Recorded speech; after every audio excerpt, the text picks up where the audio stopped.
Baik, perkenalkan nama saya Riko Ratak. Di sini saya akan membuat topologi jaringannya terlebih dahulu. Jadi di sini sudah saya siapkan simulasinya. Di sini yang kita perlukan untuk membuat topologinya ini tuh kita perlu yang namanya router. Routernya di sini bebas, tapi di sini saya akan milih yang 201. Kita ambil dua router. Kita ini kurang kurang nah. Oke, sekarang udah ada dua router. Sekarang saja yang kita perlukan itu switch kita ambil yang ini aja, yang paling pertama. Taruh bebas sebenarnya, ini biar rapi aja. Terus nah, habis switch, sekarang kita perlu yang namanya klien-kliennya ya, bisa PC atau laptop kah. Cuma di sini saya bakal taruh PC ya, masing-masing di sini ada dua. Nah, di sini terus masing-masing switch kita hubungin ke yang namanya server. Nah, sekarang kita di sini tinggal hubungin lagi ya. Hubunginya di sini bisa pakai, kalau nggak salah bisa pakai strike saja. Tapi kita pakai yang auto aja. Ini fiturnya langsung auto. Langsung kasih aja. Hubungin.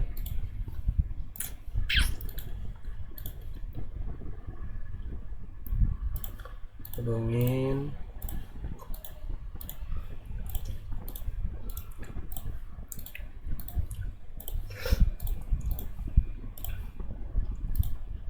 Jadi kalau nggak ya ini kabel strike namanya. Ini strike. Sedangkan ini cross. Kabel cross di sini buat ngubungin device yang sama. Jadi gitu kira-kira sebenarnya. Oke, kurang lebih bagian saya gitu aja. Terima kasih. Oke, selanjutnya saya akan mengkonfigurasikan pada router bagian kiri. Kita klik dulu pada router bagian kiri dan kita masuk di interface di gigabit Ethernet. Kita masukkan IP address-nya, terus 168.1.1 otomatis akan terisi dan on-nya sudah tercentral. So kita masuk ke gigabit Ethernet yang bawahnya, kita masukkan juga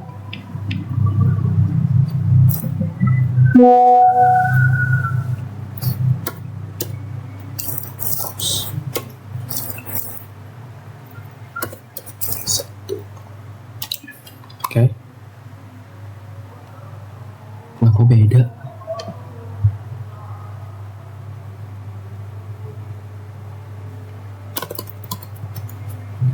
Titik.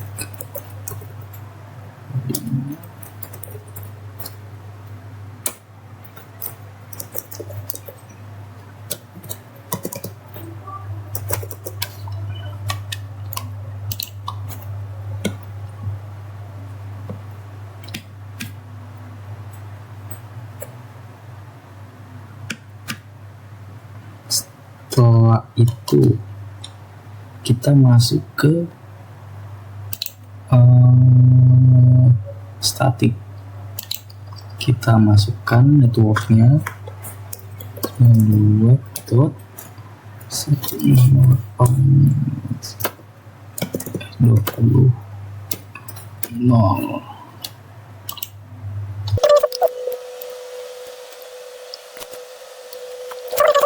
Selanjutnya kita masukkan bagian max-nya 25.0. Kita masukkan stopnya titik 2. Selanjutnya kita add. Akan ada hasilnya. Oke, sekian dari saya, akan melanjutkan teman saya. Oke, kali ini kita akan coba untuk mengkonfigurasi router bagian kanan ya. Kita akan langsung masuk ke CLI-nya di sini. Kita akan coba untuk enter dulu, baru kita enable.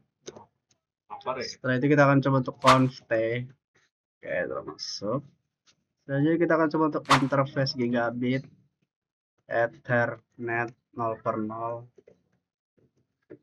Selanjutnya IP address 192.168.20.1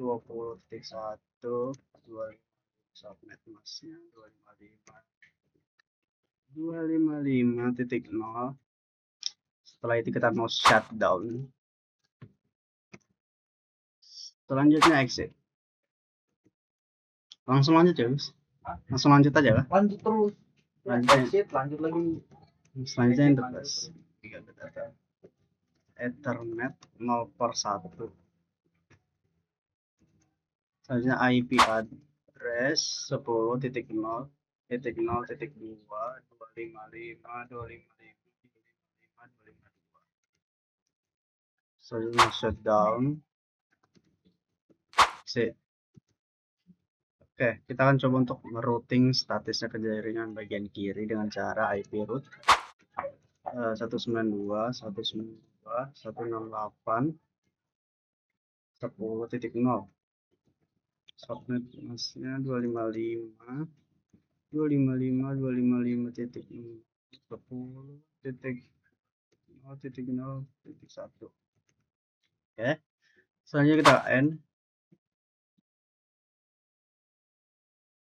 Selanjutnya kita override memori. Oke, sudah. Selanjutnya penjelasan selanjutnya akan dijelaskan oleh teman saya. Terima kasih. Oke, Assalamualaikum warahmatullahi wabarakatuh. Selanjutnya saya akan melanjutkan penjelasan selanjutnya. Yang selanjutnya yaitu kita setting dari server PC dan juga server sebelah kanan seperti yang punya Bapak. Yang ini kelihatan tidak? Nah, itu jadi kita setting IP-nya. Di sini server kita masuk ke IP konfigurasi karena semuanya sudah disetting sebelumnya. Jadi begini. Untuk server yang sebelah kiri kita pakai 10.200 dengan subnet masknya itu yang 24. Terus gateway-nya ngambil dari atas itu dari router yang 10.1. Oke, kemudian PC pertama di sini dia pakai 10.10 sesuai dengan arahannya Bapak di ini PPT-nya. Kemudian gateway-nya 10.1, ini 10.11. Gateway-nya sama 10.1. Kemudian kita balik ke yang sebelah kanan pakai IP 20. Di server ini 20.200. 20.200 dengan gateway-nya 20.1. Kemudian di PC-nya 20.10 dan 20.11. Ini 20.10 dan satunya lagi 20.11.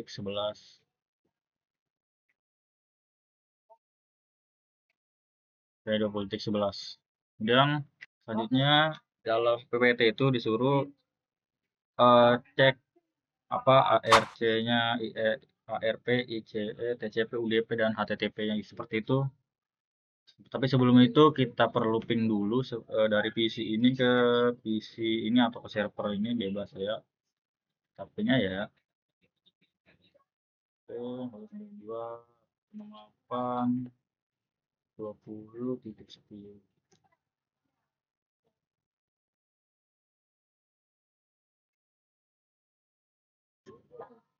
Request tempo. Wait.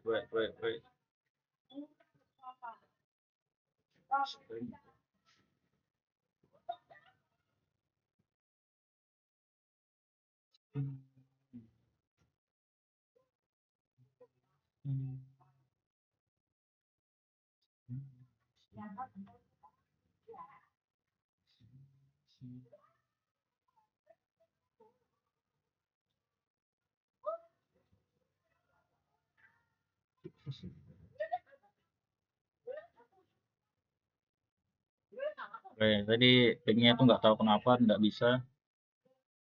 Tapi di sini sudah sukses ya sebenarnya kalau mau ngirim paket dari PC 1 ke PC yang ini akan sukses. Terus kemudian kita akan coba ngelihat atau ngebuka web servernya gitu, HTTP-nya, dan juga kita coba cek DNS-nya. dengan cara kita delete dulu. Kita atur di server ini, kemudian kita ke service di HTTP sini. Aduh, nggak kelihatan lagi.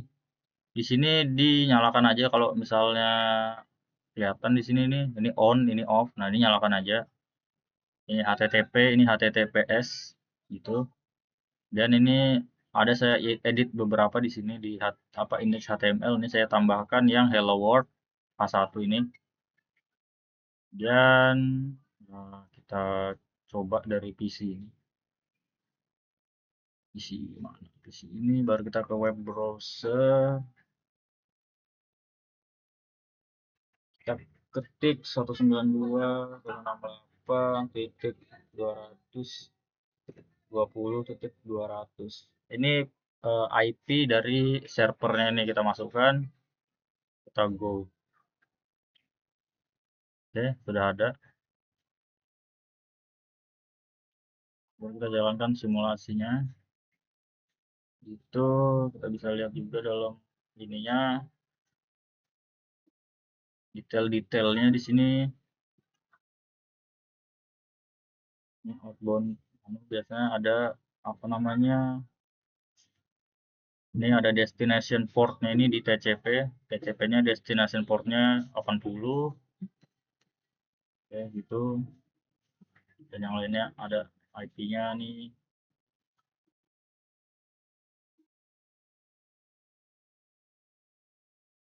Oke, sambil kita tunggu dia berhasil, nanti harusnya di sini udah bisa kebuka website.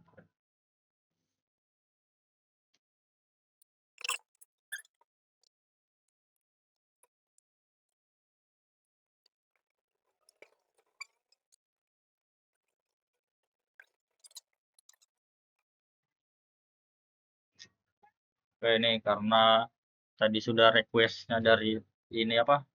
Dari PC kedua ini minta request ke server, kemudian nanti setelah itu prosesnya akan dilanjutkan dan ini kalau berhasil dia akan membuka web servernya gitu. Jadi HTTP-nya sini URL-nya.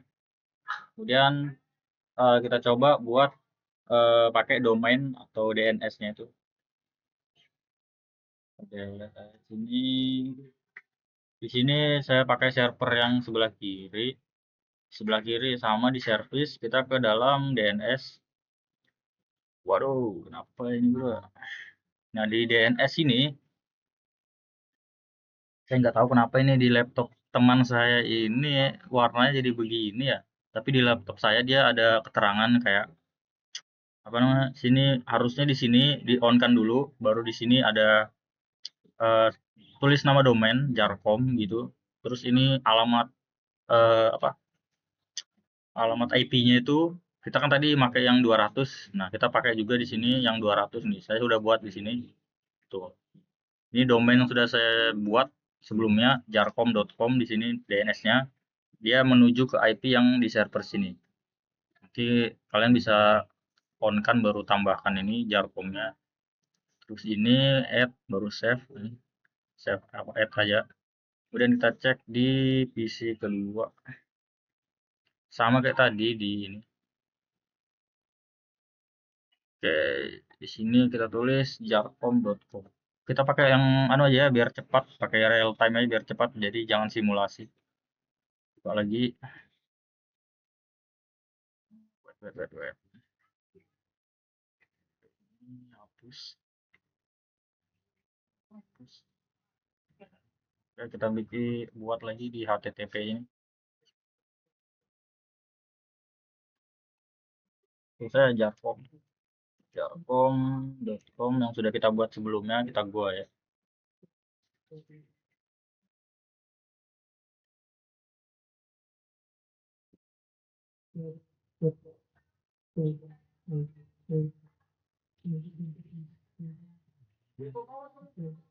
Oke, berhasil di sini udah dapat ya. Sudah buka juga sebelumnya. Nanti oh ya, kita dulu ke simulasi lagi. Kita buka lagi. HTTP lagi.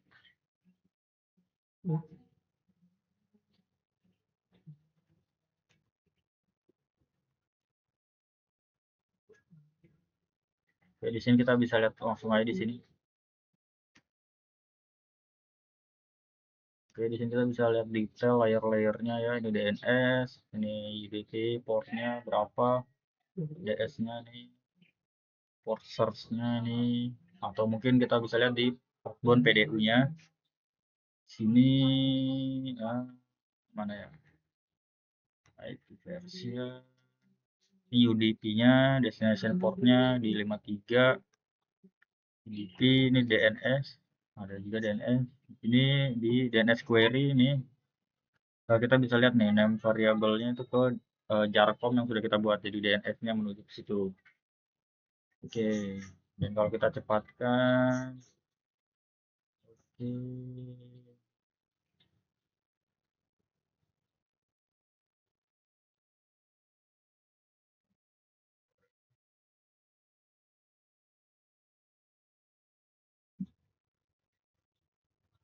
terlalu banyak di skip ya, jadi oke, itulah kira-kira. Oke, berhasil dibuka jarcomnya, http://jarcom.com. Jadi mungkin itu sekian penjelasan dari saya mengenai uh, Cisco-nya. Dan untuk apa namanya apa Winbox-nya itu masih belum paham, kami di kelompok kami masih belum bisa karena banyaknya kendala. Jadi pas kita bikin di Mikrotik itu ternyata ethernya atau port dari ether 1 itu routernya ternyata nggak ada, tapi terus saya nyalakan di ether 2 nya di VirtualBox-nya itu, pas saya jalankan lagi Mikrotiknya ternyata juga tidak bisa, tidak keluar di dalam Winbox-nya gitu. Jadi kami putuskan untuk tidak membuat Winbox-nya mungkin di lain waktu, dan kalaupun ada perangkatnya kita bisa gunakan perangkatnya, cuman karena di virtual jadi cukup membingungkan kalau untuk virtual ini, untuk pengaplikasiannya di Mikrotik dan juga Winbox-nya ini. Jadi mungkin sekian dari kelompok kami. Kurang lebihnya kami mohon maaf. Assalamualaikum warahmatullahi wabarakatuh.